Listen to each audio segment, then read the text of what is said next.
There's something few dare to say out loud, yet many have quietly felt. As our parents and grandparents enter their later years, the relationship between generations doesn't just remain about love. It becomes a space where quiet tensions live, a lingering discomfort, a subtle sigh behind a gently closed door.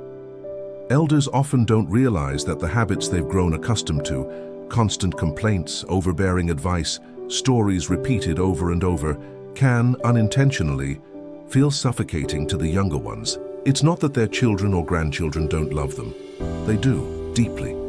But the weight of that love begins to grow heavy, and out of respect, out of guilt, few ever find the courage to speak it out loud. Family bonds rarely break from one harsh word, but they quietly erode through countless unspoken wounds.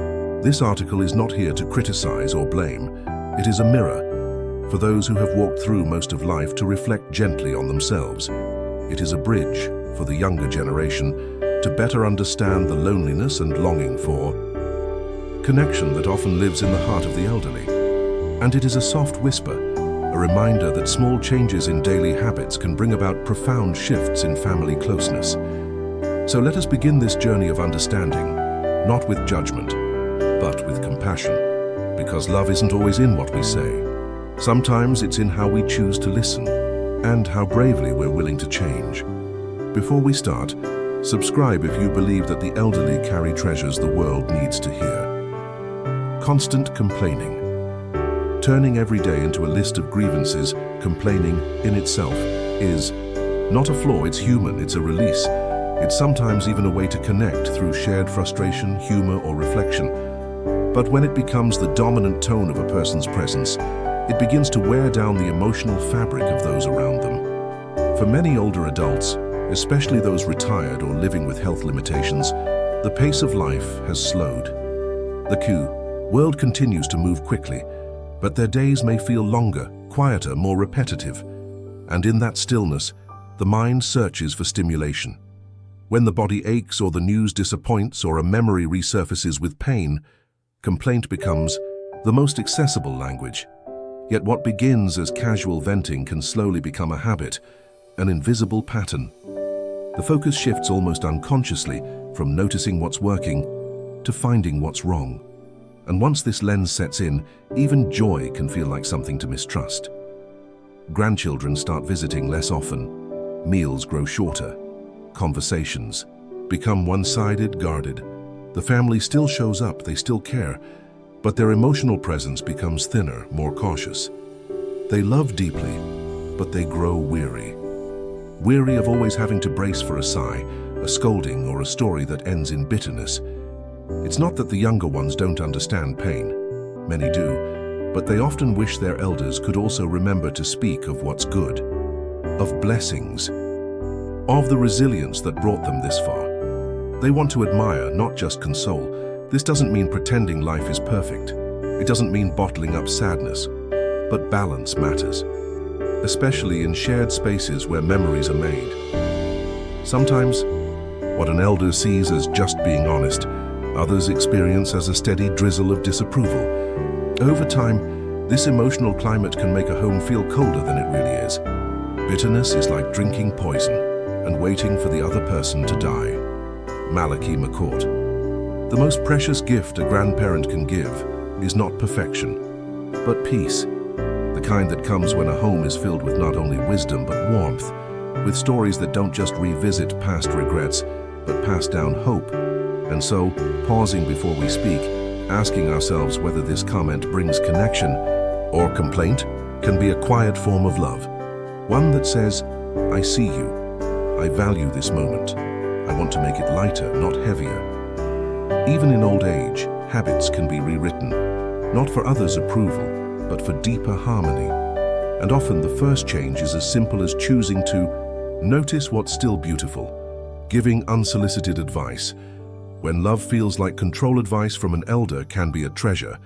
A single sentence, offered at the right time with the right tone, can shape a life. But when advice is given too often, too forcefully, or without being asked, it can stop feeling like guidance and start feeling like judgment. Many older people especially those who spent decades raising families, leading careers, or enduring hardship, carry a deep well of experience. They've seen enough to know where certain paths can lead.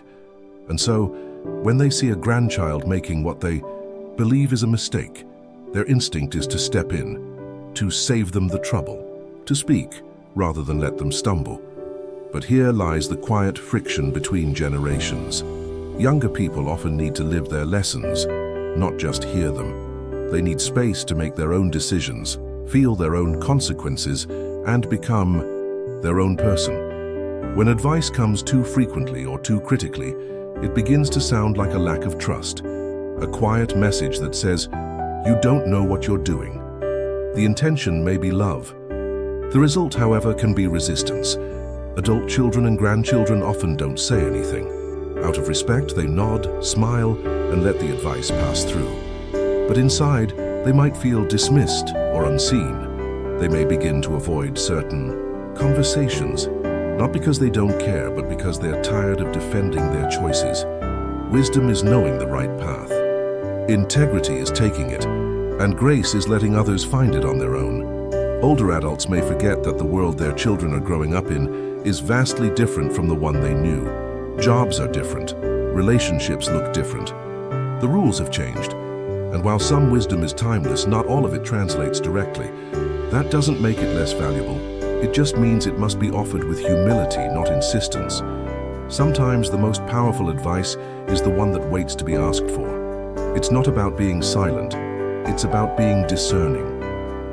Choosing. Moments when the heart is open, not guarded.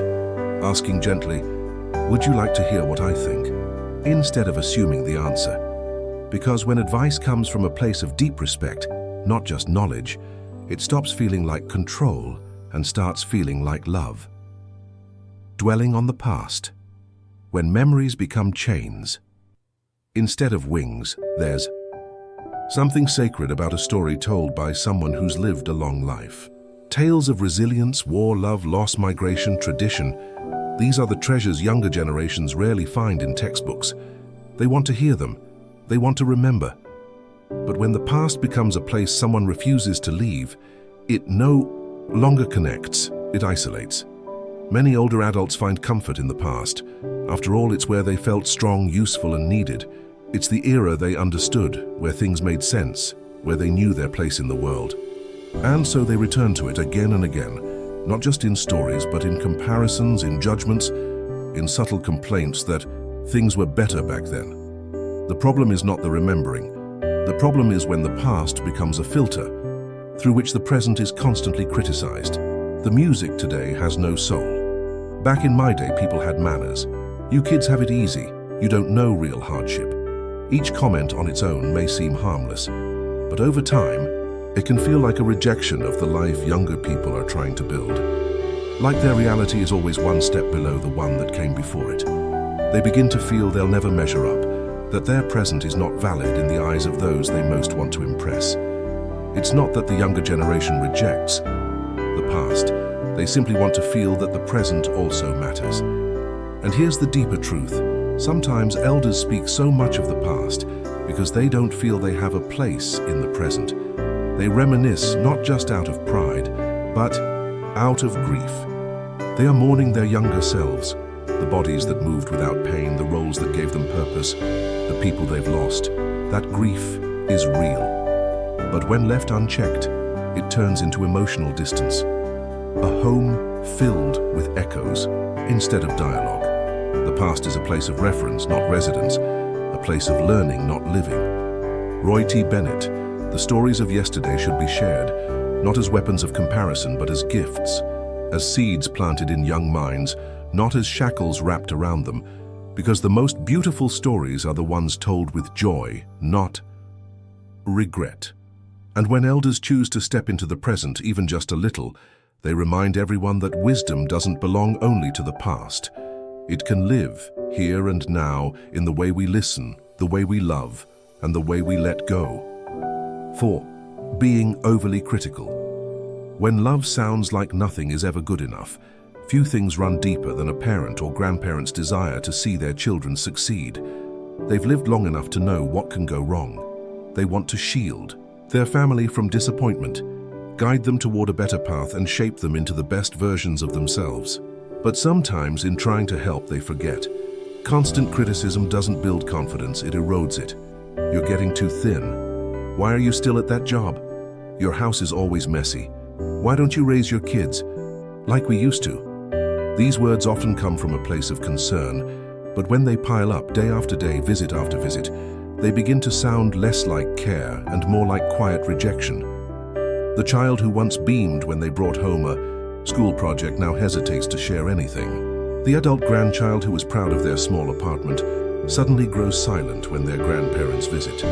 Not because they don't love, they love deeply, but because they feel like they're always under a microscope.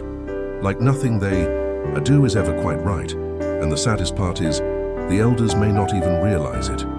Many older people grew up in a time when affection was not always shown with praise, but with correction. Love was expressed through high standards.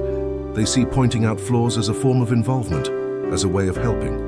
But what they don't always see is the emotional fatigue it creates, the way it can turn warmth into walking on eggshells. You can't criticize people into becoming better.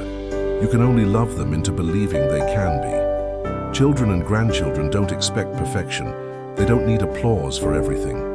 But they long for acceptance, for moments when they are seen not for what's missing, but for what's already there. Sometimes a simple sentence like, "I'm proud of you," or "You're doing your best, I see that," can heal years of quiet tension. It can unlock conversations that had long gone quiet. It can make someone want to come home again. There is still space for honesty, but it must walk hand in hand with compassion. Feedback, when wrapped in gentleness, becomes a bridge, not a wall, and as elders soften their words, they don't lose authority. They gain deeper connection, the kind that isn't rooted in being right, but in being remembered with love. Refusing to accept help. When independence becomes a silent wall, there is a quiet pride that lives in many older people, the kind that was earned, not inherited.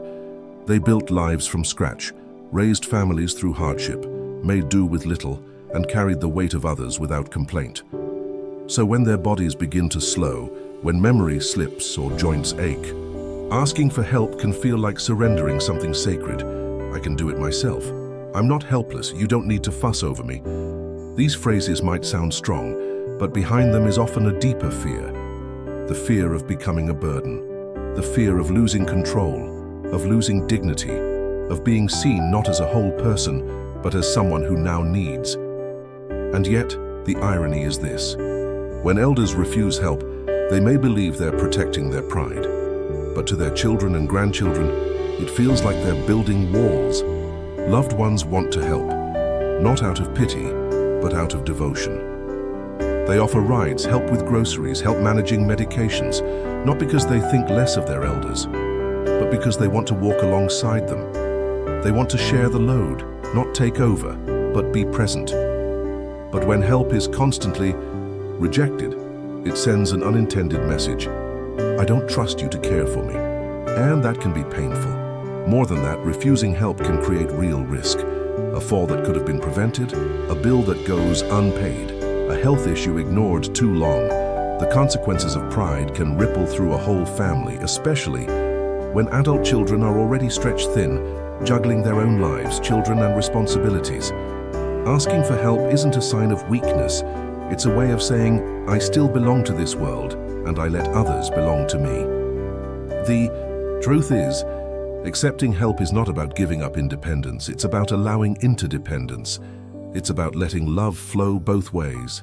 After all, these same children were once bathed, fed, held, and carried by the very hands that now resist being held. When elders allow themselves to receive, not just give, they model something powerful. Humility, trust, and grace in aging. And perhaps the most beautiful part is this. In accepting help, they don't lose their strength. They simply show a new kind of strength, one that whispers, I trust you, I need you, and I'm not afraid to let you in. 6. Repeating the same stories. When familiar words start to feel like walls, instead of window stories are the threads that bind generations. In a grandparent's tale lies the echo of a different world, a love that survived war, a childhood, without screens, a life built from sweat and dreams. When told with heart, these stories can be gifts, living memories passed down like heirlooms. But there's a delicate balance. When the same story is told again and again, sometimes 2 or 3 times in the same visit, it can begin to feel like something else, not connection, but distance. The repetition can become exhausting, especially when the listener is too polite to say anything but too drained to stay engaged. At first, they nod with interest. Then, they start glancing at the clock. Eventually, they may start visiting less, not out of disrespect, but from quiet fatigue. Elders often repeat stories not because they forget they've told them, but because those memories are deeply imprinted. They're comforting, familiar, like favorite rooms in an old house. In moments of loneliness or uncertainty, the mind returns to what it knows best. And sometimes, repetition is a silent cry for attention, for someone to really listen, not just to the words, but to what lies beneath them. The longing, the pride, the grief that's never been named. When an old man dies, a library burns to the ground. African proverb. But here's the truth. Stories need 2 things to thrive, a teller and a listener. And when the listener feels unseen, the bond begins to wear thin. So what can be done? For elders, try asking yourself, have I told this before? Is there something new I could share today? Or better yet, ask your loved ones about their lives. Show interest in their stories too. Because connection flows both ways. For younger ones, understand that repetition may not be about memory, it may be about meaning. Look for the emotion beneath the words. Sometimes simply saying, "That must have meant a lot to you," is more powerful than pretending it's the first time you've heard it. And for both, consider recording these stories. Write them down, save them for future generations.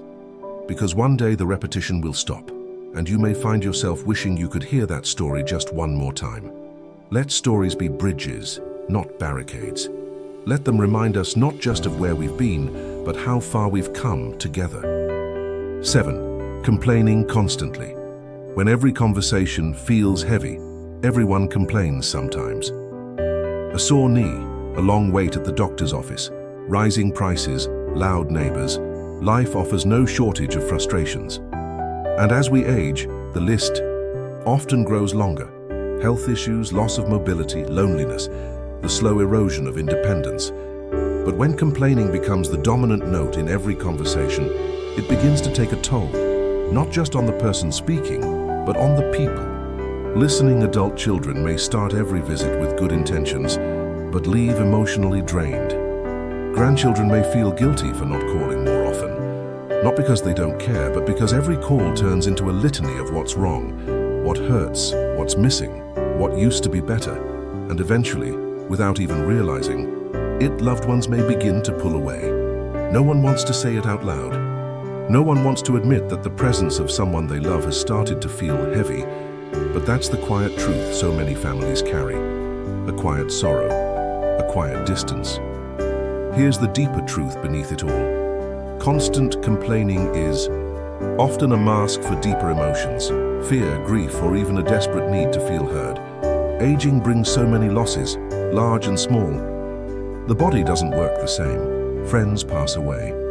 The world moves faster and seems to leave the elderly behind. Complaining can become a way of coping, a way of saying, "I'm still here, I'm still affected, I still matter." But the irony is heartbreaking. In trying to stay connected through constant complaint, elders may unknowingly push people away. Bitterness is like drinking poison and expecting someone else to suffer. What's the way forward? For elders, try to share not just what hurts, but what helps. Speak of what brings you peace, what made you smile today, even if it was something small, a bird at the window, a kind word from a nurse, a warm cup of tea. Gratitude doesn't deny pain. It offers it companionship. For loved ones, listen with compassion but set gentle boundaries. Try saying, "I hear how hard this is. I'm here for you. Can we also talk about something lighter today?" Offer both presence and perspective. Because when complaints are balanced with moments of joy, curiosity, or even silence, conversations begin to breathe again, and in those lighter spaces, love finds room to grow. guilt-tripping loved ones. When love feels like obligation, love from an elder can be one of the most grounding forces in a person's life. A grandparent's warmth, a parent's wisdom, the silent way they always remember your favorite food or worry when you don't call. That love runs deep, and often, so does their longing. As families grow, however, so does the distance. Physical, emotional, or both. Adult children become busy raising their own families. Careers pull them in 100 directions, and grandchildren grow up, find friends, and drift into their own worlds. And in those quiet hours of waiting for a call, a visit, a sign, they may begin to say things like, "You never come see me anymore. I guess I'm not important now that you have your own life. If I died tomorrow, would you even notice?" These words might sound dramatic, but they often come from a place of heartbreak, a sense of abandonment, a fear of being forgotten. But here's what so many elders don't realize. What they hope will spark closeness can often lead to guilt, and guilt never builds love, only resentment. When love becomes tangled with obligation, it changes. Visits begin to feel like chores. Phone calls are made out of duty, not joy. And slowly the bond starts to wear thin, not because the love is gone, but because the connection feels heavy. It's not wrong to express needs. Everyone wants to feel valued. But when those needs are wrapped in blame, they become hard to receive. True love doesn't beg for attention. It creates space for it to arrive freely. Elders may not see the full picture. They may not know how much their children are juggling, how tired they are, how hard they try to balance everything. They may assume silence means carelessness, when in truth it's often exhaustion. What helps is honesty, not in the form of guilt, but vulnerability. Saying, "I miss you," is very different from saying, "You never care anymore." Saying, "I'd love to hear your voice more often," feels gentler than "You always forget me." And for the younger generation, it helps to offer presence with intention. A short, heartfelt call, a handwritten note, a shared memory. These small acts, done sincerely, speak louder than any apology. In the end, we all want the same thing: to feel remembered, to feel wanted, to feel loved without strings. And when love is offered freely, without guilt, without shame, it has a way of returning tenfold. Overprotectiveness. When love becomes a cage. Instead of a safety net, as we age, our bodies become more fragile, our steps slower, our sense of invulnerability fades into something quieter, more cautious. It's a natural shift.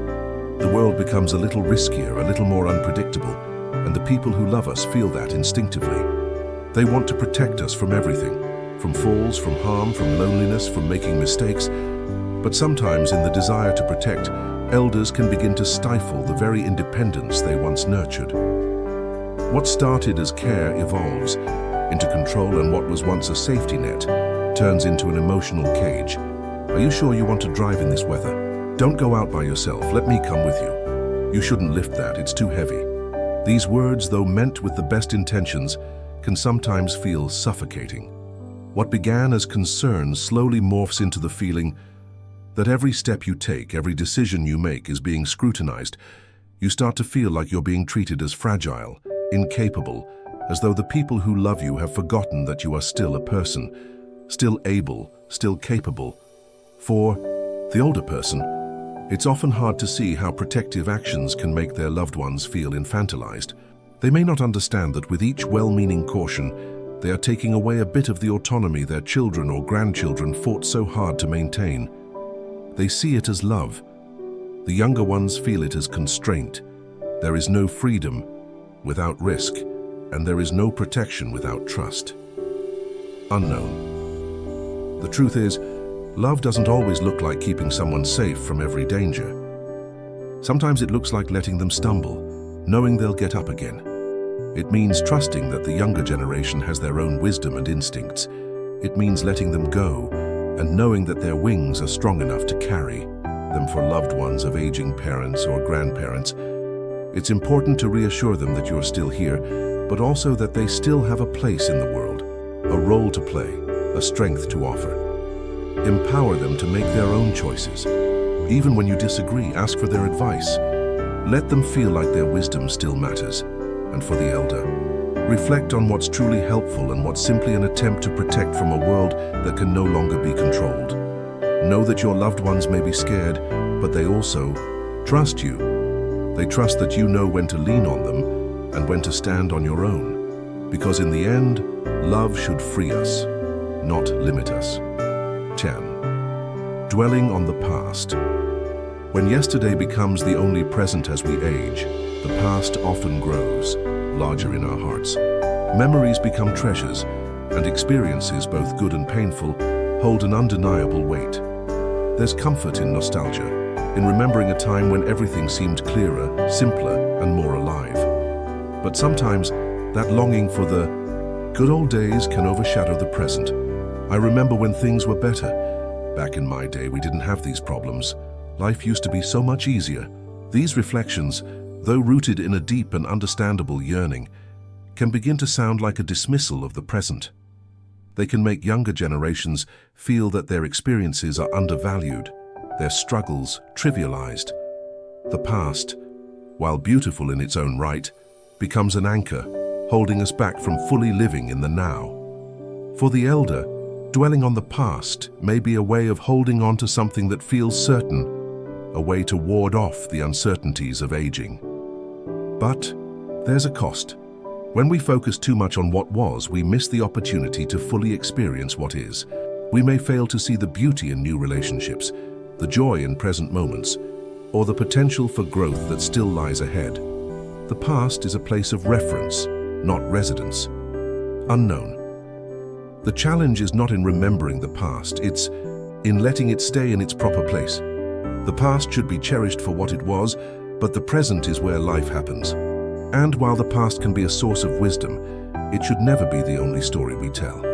For younger loved ones, listen to those stories, but encourage the conversation to include the present too. Share your own experiences, let your elders see the world through your eyes, and make space for them to appreciate the changes that have happened in the world, even if they don't always understand them. For the elderly, try to embrace the present. See the new experiences that still unfold in your life. Sometimes it's as simple as appreciating a small moment, sharing a laugh with a grandchild, watching a sunrise, or reflecting on how much has been learned through the years. Your story is still being written. The truth is, you are not defined by what you were. You are defined by what you are and by who you continue to become. We've just walked through 10 habits that may seem harmless at first glance, but quietly build walls between the elderly and their loved ones.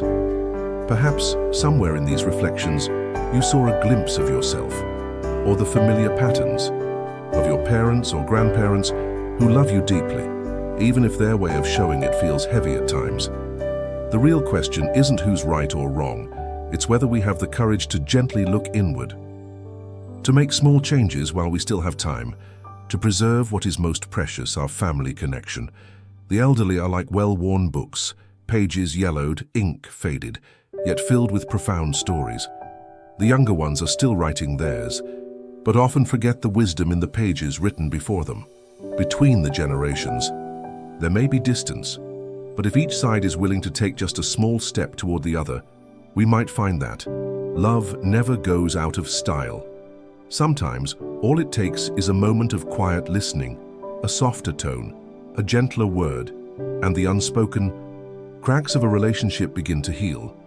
Thank you for spending this time reflecting with us at Elderly Wisdom Archive. If this video touched your heart, please like, share it with someone you care about, and subscribe to our channel for more stories, insights, and quiet truths about life, aging, and the bonds that hold us together. Because understanding each other is a journey, and we're here to walk it gently with you, one step at a time. See you again in the next video.